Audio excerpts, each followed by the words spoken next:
The happy time. That's what German U-boat crews called the second half of 1940, during World War II. During this period, the German submarine fleet suffered its fewest losses, yet sank a significant number of Allied transport vessels and warships. The success of the German submarine force was directly linked to the Allied insufficient radar and active acoustic devices. In particular, the lack of radar allowed German submarines to conduct night attacks from the surface, which was quite effective. However, the impunity of the German submariners ended by the end of 1940. Radar, developed back in the 1930s, began to be widely adopted by the Navy, and destroyers could now detect submarines even in poor visibility at greater distances. Anti-submarine aircraft also acquired radar, which was even more threatening. Furthermore, the German submariners also encountered naval bombers equipped with late-light searchlights. The aircraft would detect a surface submarine at night using radar and turn on its searchlight just before attacking, catching the submariners off guard. The Allies' increasing effectiveness in anti-submarine warfare led the Germans to suspect that the enemy had developed new submarine hunting technologies. This assumption was soon confirmed after the Germans examined a Wellington bomber equipped with a surface hunting radar shut down in North Africa, prompting them to urgently seek countermeasures. British anti-submarine aircraft at the beginning of World War II primarily used ASV Mk1 and Mk2 radars, designed to detect large surface targets. These so-called meter-wave radars operated in the 1.5-meter wavelength range. In good weather conditions and calm seas, the detection range could reach 40 miles, or approximately 65 kilometers. Before the advent of radar, submariners would immediately submerge upon spotting a ship or aircraft, and this was sufficient for stealth, as the enemy might not even notice the submarine. With radar, however, everything changed. A ship or aircraft could now detect a submarine before the submariners even realized they had been spotted. The solution was found in an unexpected place – occupied France. A small Parisian company that manufactured and sold radar receivers conducted a study of the nature of radar signals. Their research led them to the conclusion that radar signals could be detected and converted into sound at a considerable distance. This could be achieved using a so-called super heterodyne receiver.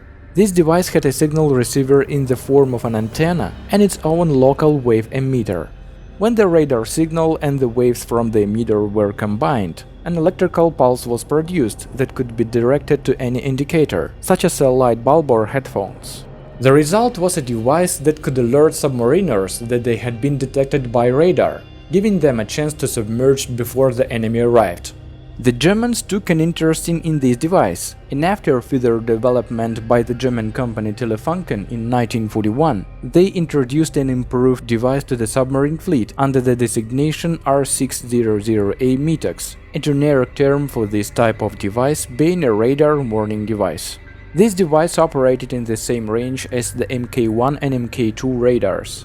The device itself was installed in the submarine's command post, and the receiver antenna and wires were manually raised by the operator immediately after the submarine surfaced. The antenna was primitive, consisting of wooden blocks fastened together in a cross, with a wire antenna wound around them. The operator perched atop the conning tower, inserted the antenna into a vertical tube, donned headphones, and gradually rotated the antenna manually. The antenna was nicknamed the Biscay Cross for its appearance, and in documents the receiver antenna is referred to as the Fu Mb1 Metox. As soon as the submarine entered enemy radar coverage, the operator heard a beeping sound in his headphones, after which the submarine immediately submerged. The device worked reliably, and it had an advantage over radar. Radar needed to receive its own reflected signal to detect a target, meaning its signal traveled twice the distance there and back and was less clear upon reception. The Metox device, however, only needed to detect a one-way radar signal, meaning it received a clearer signal. This meant that the Metox could theoretically warn a submarine of an enemy before its radar detected it, offering a small chance of remaining undetected. The first Metox devices were installed on the U-108, U-128, U-96, U-214 and U-107 submarines. The submariners used the new device each time they surfaced, and the results were quite positive. The submarine submerged each time the radar signal appeared, and ultimately all of them returned to their base unattacked. Only the U-214 was attacked by an aircraft once, but this occurred after the submarine had acquired a radar signal and had already disappeared underwater, with the depth charges detonating at a safe distance.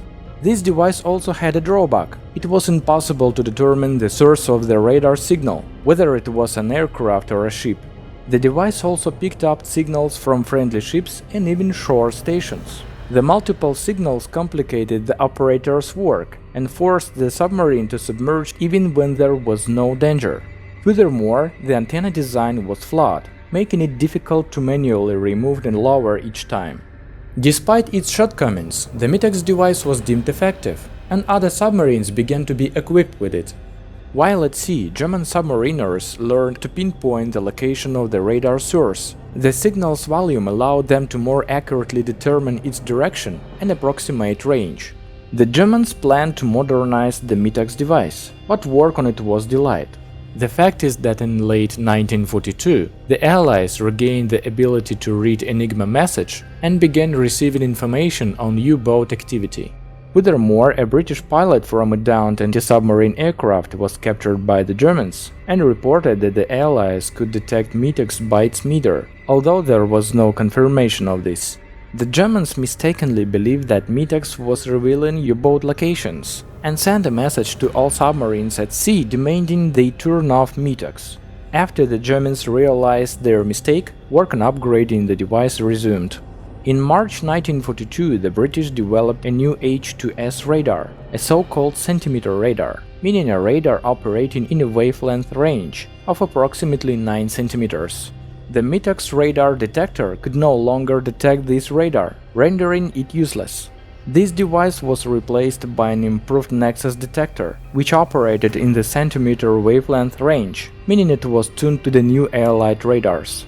The device also had a more sophisticated design and could be used while the submarine was moving at a snorkel depths. But that's another story entirely. The German submarine fleet had many interesting facts and secrets. For example, the story of the U-511 submarine, which participated in secret experiments launching missiles from underwater and also received in the Japanese Navy, is quite unusual. There is a separate video about this submarine. The link is on the screen or below this video. See you soon!